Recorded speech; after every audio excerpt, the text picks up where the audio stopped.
So in this video, we're going to talk about the all-important table features of your graphing calculator. I noticed last year people would use the table more than they would use the graph, and you're about to see why. All right, so first off, you have to be able to enter an equation to get a table for the equation. So you press y equals to go to the equation editor mode, and you type in whatever equation you want. So let's go with one that's like x to the second power, so x squared.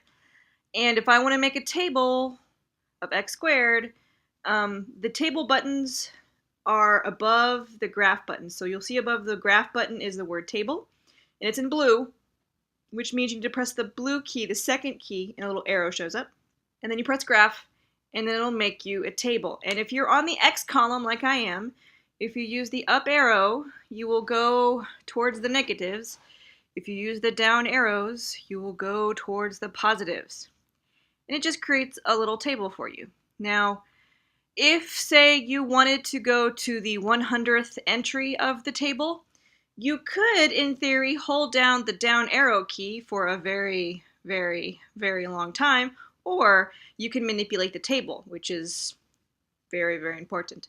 So above the window, which is how you manipulate the window of the graph, you'll see Tblset, T-B-L-S-E-T, which means table setup. So if you press second and then window, it takes you to this menu here. And so Tble start is the start value for the table. So if you wanted your table to start at 100, then you can just go straight to 100. And then this delta, or this little triangle, which is the Greek letter delta for change, Tble means what the table's counting by. So right now, the table is counting by ones. But if I needed to count by fives, I can change that to a 5 and then go second graph. And now I have a table that starts at 100 and counts at fives. And I can have decimal values too. So let's have my table start back at 0.